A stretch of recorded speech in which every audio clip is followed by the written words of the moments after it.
काल मध्यरात्रीपासून पेट्रोलच्या आणि डिझेलच्या दरामध्ये जवळपास 3 रुपयांनी वाढ झालेला आणि यावर नागरिकांनी संताप व्यक्त केलेला आहे। कधी पेट्रोल डिझेल मिळत नाही तर मिळतंय आता, तर ते भाव जे आहे ते वाढ झालेले, त्यामुळं सर्वसामान्य नागरिक जे आहे त्यांनी संताप व्यक्त केलेला आहे। ट्रॅक्टर चालक असेल, सध्या शेतीची कामं सुरू आहे आणि ट्रॅक्टर चालकांना देखील संताप व्यक्त केला। मी सध्या जालना रोडवरील पेट्रोल पंपावरती आहे आणि जवळपास 3 रुपयांनी पेट्रोल डिझेलचे दर जे ते वाढलेले आपल्याला पाहायला मिळते। आपल्यासोबत पंप चालक आहे। दादा, किती रुपयाने भाव वाढले? काल काय होते आज काय भाव आहे?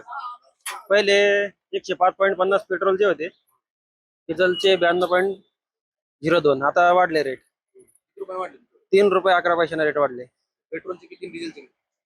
पेट्रोलचे 3 रुपये 11 पैशाने वाढले, डिझेलचे पण 3 रुपये 11 पैशाने वाढले। दोन्ही पण 3 रुपये 11 पैसे। नक्कीच आपण जर पाहिलं तर रात्रीपासनं जवळपास 3 रुपयांच्या भाव जो आहे तो पेट्रोल आणि डिझेलच्या किमतीमध्ये वाढ झालेली आहे आणि त्यामुळे सर्वसामान्य नागरिक जे आहे ते संताप व्यक्त करताना आपल्याला पाहायला मिळत आहे। सरकारने पेट्रोल डिझेलचे भाव नियंत्रणात ठेवावे, कमी करावे अशी मागणी जी आहे ती सर्वसामान्य नागरिक करताना आपल्याला पाहायला मिळत आहे। अक्षय शिंदे, साम टीव्ही न्यूज, जालना।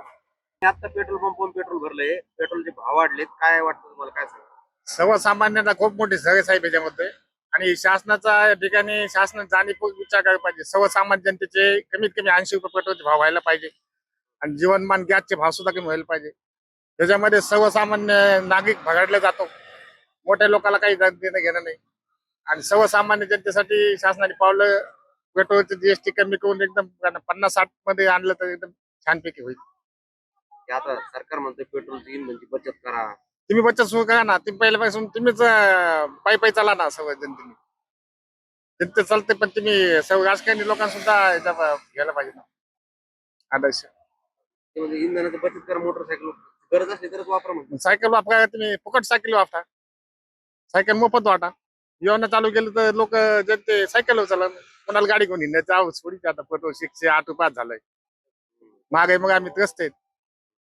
बिना मोटरसायकल खरं शक्य आहे? पण आता सायकलवर चालू शकतो आम्ही, बिना मोटरसायकल शक्य का? शक्य नाही पण सायकल वाटा मोफत, मग तुम्ही त्याच्या पहिले शासनाने मोफत सायकल वाटायला पाहिजे। पेट्रोलचे भाव वाढलेले आहे, अजून पण वाढायची शक्यता वाटते पेट्रोलचे भाव? काय नाही, जनता काय नाही, जनता खूप आंदोलन मोठं करणार, जनतेचं सगळं गोष्ट ना। महेश कुमार वाणी।